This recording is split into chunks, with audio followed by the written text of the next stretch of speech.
Fala, professor e estudante, tudo bem com vocês? Hoje teremos a nossa aula 3 de metodologia científica e vamos falar a respeito da apresentação do problema. Bora pro vídeo? Bom, nessa aula a gente vai aprender tudo a respeito da introdução do TCC de vocês. Então, bora para a tela do computador? Vamos para a nossa aula 3 de metodologia científica. Meu objetivo nessa aula é fazer com que vocês aprendam e consigam entender o título, introdução, hipótese ou hipóteses, limitações e a justificativa do trabalho de vocês. Vamos falar um pouco a respeito da escolha do título. Bom, a primeira coisa que vocês devem ter em mente é o seguinte: o título que você vai botar ali no início do seu trabalho não vai ser o título final, tá bom?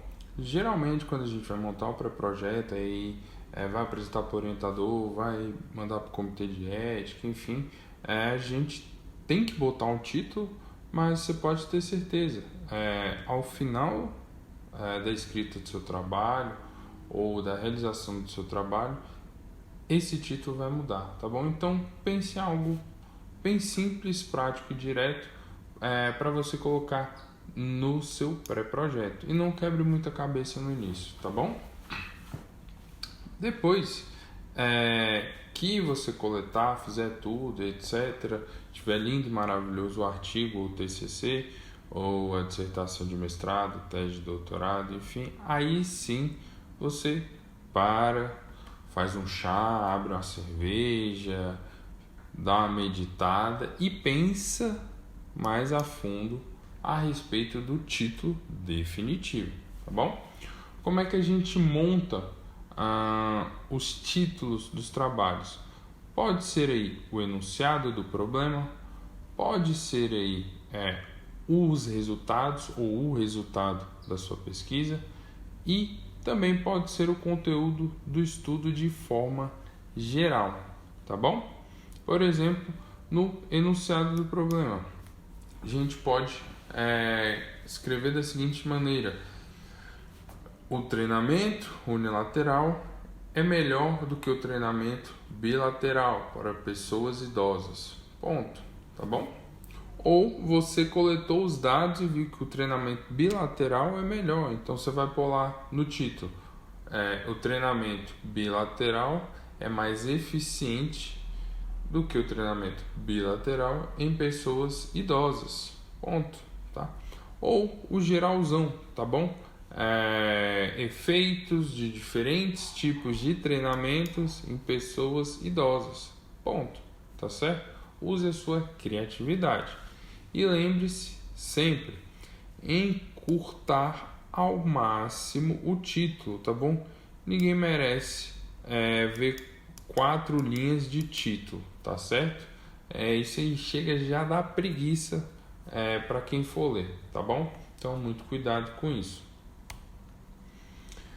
E evite botar aí palavras desnecessárias no seu título, como por exemplo, uma investigação de, uma análise de, ou um estudo de, tá certo? Obviamente que existem protocolos que a gente tem que seguir. Por exemplo, se a gente está fazendo uma revisão sistemática com meta-análise, a gente segue o padrão da Próspero, e a Próspero pede para colocar revisão sistemática com meta-análise no fim do título. Se a gente está fazendo um ensaio clínico controlado e randomizado, o consorte pede para a gente colocar ensaio clínico controlado e randomizado, tá bom? Mas isso vem no final, tá certo? Isso é também para facilitar as buscas desses tipos de trabalhos nas bases de dados, tá certo?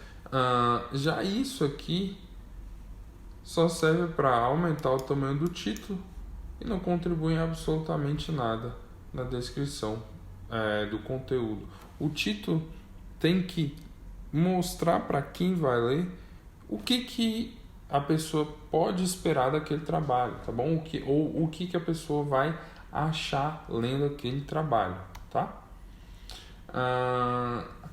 E mais um exemplo de título aí que não tem o menor sentido é esse aqui, ó: estudo de 3 métodos de ensino, tá? E se a gente olhar esse título aqui, a gente vê que estudo de, tá bom? Pode ser simplesmente retirado, mas aí vai ficar 3 métodos de ensino. Ensino do que, para quem, em quais circunstâncias, tá certo? Quais métodos, tá? Então, muito cuidado com a construção do título de vocês. Vamos agora para a redação da introdução. Vamos falar um pouquinho a respeito da redação da introdução. Bom, a parte inicial da tese, do artigo, do TCC, da dissertação, do que for, serve para despertar o interesse pelo problema. Foi como eu falei na aula anterior, né? Como se fosse a noiva. Você produz toda a noiva para aquele dia, tá bom? Além disso, a gente deve convencer os leitores da importância do problema, fornecer informações e informações relevantes, tá? Mostrar aí áreas que precisam de mais pesquisa e, em seguida, conduzir o leitor ao objetivo específico do estudo, tá? E vale ressaltar com habilidade e lógica. Não é só sair escrevendo de qualquer maneira, ponto, escreve de qualquer maneira, tá bom? Aprender a usar os conectores, tá certo? Aprender a usar as técnicas de escrita, que eu vou falar de X, aqui eu vou falar de X1, aqui eu vou falar de X2, tá certo? O parágrafo todo a respeito disso, e assim sucessivamente, tá? E vale ressaltar também que a pessoa que for pegar o seu trabalho para ler, ela deve compreender o problema da sua pesquisa para então se interessar pela solução, tá? E como é que a gente faz isso deixando o texto mais limpo possível? Vale ressaltar também o seguinte, cuidado com os jargões. E aí a gente tem um asterisco aqui, por quê? Porque se eu estou escrevendo para uma revista A1, tá bom? Muito técnica, obviamente eu vou ter que utilizar uma linguagem mais técnica, talvez tenha que utilizar um jargão ou outro, tá? E como uma revista A1, tá? Aquela parte de explicar alguns conceitos, etc., talvez não se encaixe. Agora, se estou escrevendo para uma revista B4, tá? Como é uma revista que tem uma classificação menor, provavelmente você vai ter que explicar algum conceito ou outro e evitar bastante os jargões, tá certo? Porque, querendo ou não, como a classificação da revista é baixa, geralmente, falando aqui do Brasil, né, ela é em português e é acessada pela maioria dos estudantes, tá certo? E quando eu digo estudantes, eu estou botando no bolo graduação, tá certo? Não somente pós-graduação. E aí tem um exemplo de como os jargões podem atrapalhar a comunicação. Um encanador aí escreveu para a Agência Nacional de Padronização dizendo que descobriu que um novo ácido era bom para desentupir canos. E aí a agência respondeu da primeira vez dizendo o seguinte: a eficácia de tal ácido é indiscutível, mas o resíduo corrosivo é incompatível com a permanência metálica. Então, obviamente o bombeiro não entendeu isso, tá bom? O encanador, enfim. E aí ele disse o seguinte: estou muito satisfeito com a aprovação da agência. Visto que o bombeiro não entendeu direito, a agência foi e tentou explicar de novo, tá bom? Usando a linguagem um pouco menos técnica. Não podemos assumir a responsabilidade pela produção de resíduos tóxicos e nocivos resultantes do uso do ácido. Sugerimos que o senhor busque algum procedimento alternativo. E, mais uma vez, houve falha na comunicação. O bombeiro pensou que a agência concordava com ele. E aí, tendo em vista que a primeira vez não deu certo, a segunda vez não deu certo, na terceira vez a agência então usou uma linguagem que é a mais compatível possível, tá certo? Não use ácido hidroclorídrico, ele destrói o cano, tá certo? Então, a gente tem que ter isso em mente. Para quem que a gente está escrevendo? A gente está escrevendo para uma revista A1, onde os leitores lá têm costume de ler revistas A1, ou eu estou escrevendo para uma revista B4, onde os leitores têm o costume de ler esses tipos de revistas, tá certo? Então, tenham isso em mente. E aí, eu tenho 2 exemplos mostrando primeiro para vocês de como é uma boa introdução, mostrando aqui a introdução geral, as informações básicas e depois o direcionamento, tá bom? Deem uma pausada, deem uma lida, tá? E depois continuem. E aqui o nosso segundo exemplo, também mostrando uma introdução geral, as informações básicas e o direcionamento, tá? Mais uma vez, deem uma pausada, deem uma lida e depois continuem. Então, continuando após ambas as leituras, vocês conseguem ver aqui em ambos os slides que existe uma fluidez no texto, tá? Não tem nada jogado aqui ao acaso, tá? Obviamente, tirando aqui os pontilhados, tá? Que a gente cortou para não ficar o texto muito grande, tá bom? Aqui também. Mas a gente consegue ver aqui uma fluidez no texto, um direcionamento para um problema, um direcionamento para um possível objetivo e falando em possível objetivo, provavelmente após lerem esses 2 slides, vocês conseguem talvez supor qual seja o objetivo desse estudo e desse outro estudo, tá bom? Se vocês conseguem imaginar isso, quer dizer que a introdução está bem feita. Ok, pessoal? Vamos agora para o enunciado do problema de pesquisa. Bom, no enunciado do seu problema, você deve mostrar as suas variáveis. Você deve falar delas ao longo do texto. E quando você estiver montando ali o seu problema, você tem que deixar essas variáveis claras. E aí elas vêm no objetivo do seu estudo, tá bom? Aqui a gente tem que deixar claro independentes, dependentes e caso você tenha a covariável, ou variável interveniente ou variável confundidora, tá? Como queiram chamar. E aí aqui eu tenho um exemplo que eu utilizei no meu mestrado. Eu falei dessas variáveis anteriormente, tá bom? A gente não utilizou a confundidora aqui, tá? Eu falei das variáveis independentes e dependentes na introdução, montei o problema e embaixo eu trouxe elas bem estruturadas no objetivo, tá? O exemplo é o seguinte: o objetivo do presente estudo é verificar se o treinamento resistido realizado de forma unilateral a curto prazo poderia provocar mudanças no controle motor e na força no membro mais acometido de pessoas com a doença de Parkinson devido ao Cross Education, diminuindo o déficit bilateral comparado ao treinamento resistido realizado de forma bilateral. Vamos dar nomes aos bois agora. Variáveis independentes. Aqui no caso eu tenho treinamento de força unilateral e bilateral. E minhas variáveis dependentes, controle motor, força e déficit bilateral, tá certo? Eu poderia utilizar aqui como confundidora, por exemplo, tempo da doença, tá bom? Ou tempo de diagnóstico da doença.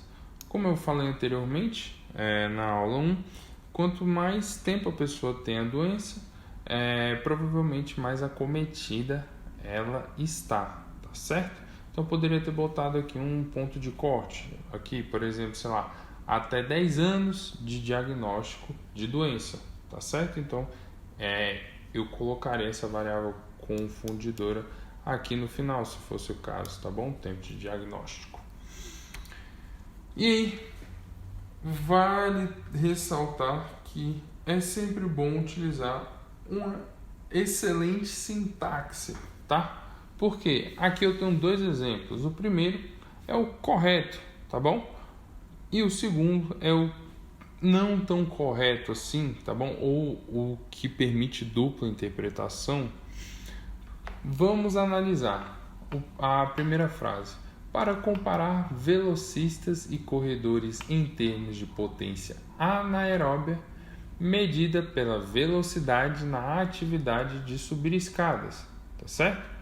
Agora, se eu mudo algumas palavras, se eu alterno a sintaxe, eu poderia ter isso aqui. Para comparar a potência anaeróbia de velocistas e corredores enquanto sobem correndo um lance de escadas.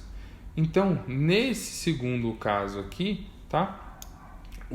A gente está dizendo o seguinte, que o pesquisador ia correr junto com os velocistas e corredores. Então, os velocistas e corredores iam estar subindo as escadas e o pesquisador ia estar subindo atrás deles, tá certo? Então, muito cuidado com a sintaxe do seu problema.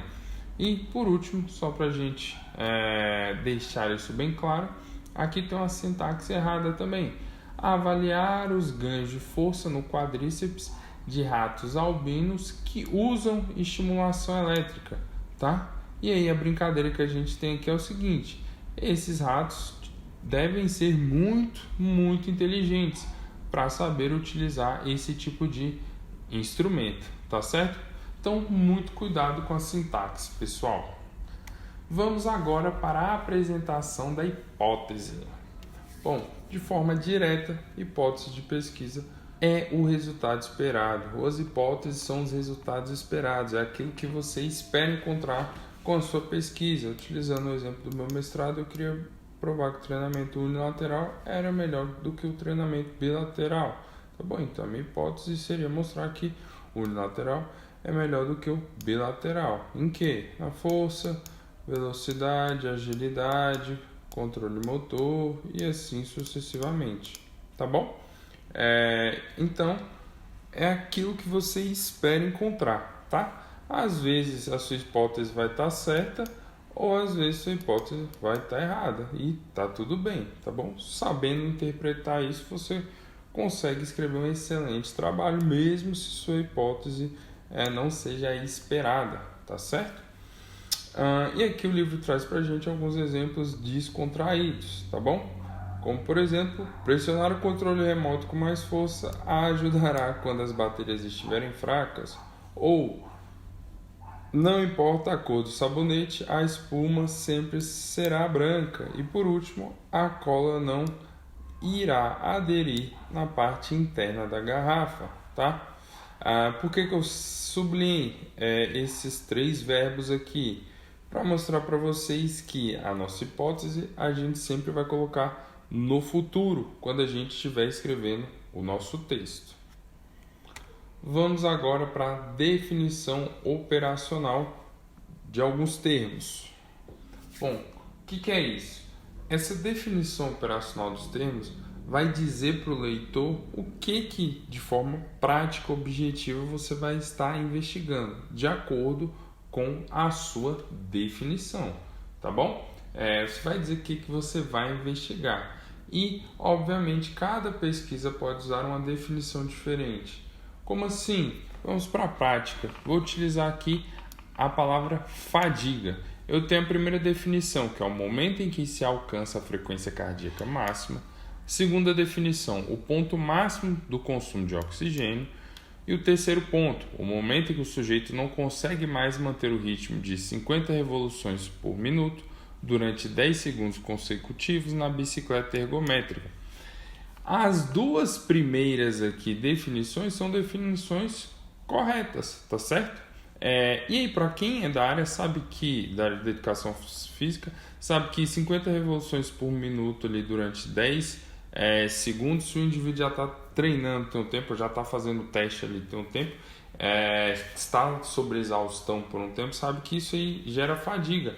Então, essa definição aqui é uma definição mais específica, ou seja, uma definição que eu vou investigar, tá bom? Então, para a pesquisa aqui que teve essa definição foi a melhor, tá certo? Talvez se para essa pesquisa que eles tivessem utilizado essa definição ou essa outra definição, seriam definições muito amplas, muito abrangentes de fadiga. Agora, essa terceira definição aqui é uma definição que se encaixou como luva nesse nosso exemplo aqui, tá certo? Não quer dizer que essa aqui e essa aqui estejam erradas, tá certo? Então, definam de forma explícita o fenômeno que vocês irão investigar, tá bom?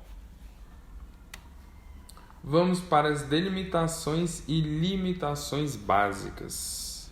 Por definição, limitação é a possível falha ou influência que não pode ser controlada ou resulta de delimitações impostas por você, pesquisador. Já a delimitação é uma limitação imposta pelo pesquisador no espaço de estudo, uma escolha feita pelo pesquisador para definir um problema de pesquisa executável. O que eu quero dizer com isso? Uma limitação, por exemplo, não foi possível atingir o cálculo amostral. Eu fiz ali a estatística me deu que eu tenho que ter 80 indivíduos na minha amostra. Só que eu tive uma perda amostral muito grande e acabei com 70 indivíduos, tá bom? Então essa pode ser uma limitação do estudo. Uma delimitação por exemplo, eu tenho aqui pacientes com a doença em três estágios, 1, 2, 3. E aí eu só vou pegar a amostra dos pacientes do estágio 1 e 2. E quem tem a doença e é classificado no estágio 3, eu vou excluir. Então, eu estou delimitando, tá certo? E aí, vocês têm que ter em mente uma coisa: nenhum estudo é perfeito. Cara, você pode estar na melhor universidade do planeta Terra, você pode estar com todos os recursos possíveis, tá? Mas nenhum estudo vai ser perfeito. A ideia é a gente tentar trazer o mais perto possível da perfeição, tá? Mas não esquente a cabeça, não se desespere, principalmente se o seu TCC for o TCC da graduação, tá? E também a gente tem que ter cuidado quando a gente for analisar as delimitações. Por quê? Utilizando lá o exemplo da doença, só que agora eu vou botar aqui 4 níveis, 1, 2, 3 e 4. E aí eu tinha excluído o nível 3, né? Aí excluiria o nível 4 também. Mas vamos supor que eu fiz o cálculo amostral de 80 indivíduos. Chamei o pessoal, entrevistei, parará, e aí eu consegui uma amostra de 70 indivíduos, 1 e 2. Então, para eu bater os 80, talvez seria interessante adicionar os indivíduos com nível 3, ou estágio 3 da doença, e excluiria somente o 4. E assim eu conseguiria ficar com a minha amostra que eu calculei, que seriam 80 indivíduos, tá bom? E adicionando os indivíduos no estágio 3 da doença, eu tenho que ver se não vai afetar muito os meus resultados. Esse estágio 3 difere muito do estágio 2. Que tipo de teste eu vou fazer? É um teste físico, é um teste psicológico? Enfim, cada caso é um caso e você deve sentar e conversar com o seu orientador. E isso traz o gancho para o nosso terceiro ponto aqui. Quanto mais planejamento e mais estudo você tiver e fizer, maior vai ser a validade dos seus resultados, pois afinal de contas você vai tentar trazer a melhor metodologia para o seu trabalho, tá bom? E isso reduz a possibilidade de deficiências no seu estudo ou no seu trabalho. Então, estude bastante, leia muito, tá bom? Rode um piloto, se não deu certo, rode um segundo piloto. Se as coisas não saírem do jeito que você quer, senta, conversa com seu orientador, seu co-orientador, conversa com seus colegas de pós-graduação ou de graduação. Muitas das vezes eles vão te dar excelentes ideias, principalmente quando essa pessoa não é da sua área de estudo, né? Porque você está conversando com todo mundo da sua área de estudo e sua visão está assim, né? A partir do momento que você conversa com alguém que não está na sua área de estudo, essa sua visão pode simplesmente fazer assim, tá certo? Então, muita atenção nisso. Vamos falar agora de justificativa da significância do estudo. Bom, de forma clara e direta, a justificativa que você vai dar tem que responder uma dessas 3 perguntas. Tá bom, você está me apresentando esse estudo, mas e daí? Ou, o que há de bom nesse estudo? O que há de diferente nesse estudo? Ou, em que medida isso é importante para o seu campo de atuação, tá bom? Ou seja, imagine que você está numa negociação e você está pedindo dinheiro para o seu projeto, para o seu TCC. Então, você vai ter que convencer aquela pessoa a te dar dinheiro, tá certo? Por mais que você vai fazer uma revisão bibliográfica. Imagine essa cena, você está na negociação, tem que fazer a pessoa te dar dinheiro. Então, respondendo essa pergunta, você responde a justificativa do seu estudo, tá? Como é que a gente pode escrever isso? A gente pode se ligar nos aspectos contraditórios de pesquisas anteriores. Então, a pesquisa A achou X, a B achou X e a C achou Y. Opa, então tem uma diferença aqui, tá certo? Vocês podem também se ligarem aí, em lacunas, em gaps em determinadas áreas. Então, tem vários estudos, várias pesquisas onde tem um gap X aí que ninguém consegue responder. E aí você já viu isso em 2 ou 3 artigos, tá? Ou você leu 2 ou 3 artigos e percebeu um gap ali naquela área em comum entre os artigos, tá bom? Naquele tema. E, por último, vocês podem pensar de forma prática. Beleza, o que esse estudo vai contribuir para a prática? Eu vou melhorar a vida de alguém? Se sim, como é que eu vou melhorar isso? Vou melhorar a locomoção? Vou melhorar o bolso das pessoas? Como é que eu vou fazer com que as pessoas tenham uma melhor qualidade de vida? Qual vai ser a aplicação prática disso? E mais um slide aqui para mostrar para a gente o seguinte, que a teoria e a prática andam juntas, tá bom? Esse negócio de, na teoria é X, na prática é Y, isso é a maior baboseira do mundo. Se na teoria é uma coisa e na prática é outra coisa, significa que a teoria que você está buscando ali se informar e montar o seu conhecimento está errada. Então, a gente tem que mudar a teoria, tá bom? Porque se na teoria é uma coisa e na prática é outra, tem alguma coisa muito errada, porque as duas caminham juntas, tá bom? Para a gente melhorar a vida das pessoas, para a gente responder questões não respondidas, tá certo? Então, esse negócio de teoria é uma coisa e prática é outra, isso aí é a maior balela do mundo, tá bom? Procure, então, se informar em fontes mais confiáveis, tá bom? Eu gosto sempre de falar o seguinte, ao invés de você ler um artigo B3 ou B4, cara, vai ler um artigo A1, tá certo? Eu falei para vocês do fator de impacto, vai pegar artigo com fator de impacto maior do que 10, tá certo? Vão atrás de boas teorias, tá bom? Com boas teorias vocês têm bons fundamentos para realizarem as práticas de vocês com segurança, tá certo? E reforçando, pensem sempre na aplicação prática do estudo de vocês. Dúvidas, deixem nos comentários. E aí, professor e estudante, gostou desse vídeo? Se sim, curte aqui embaixo.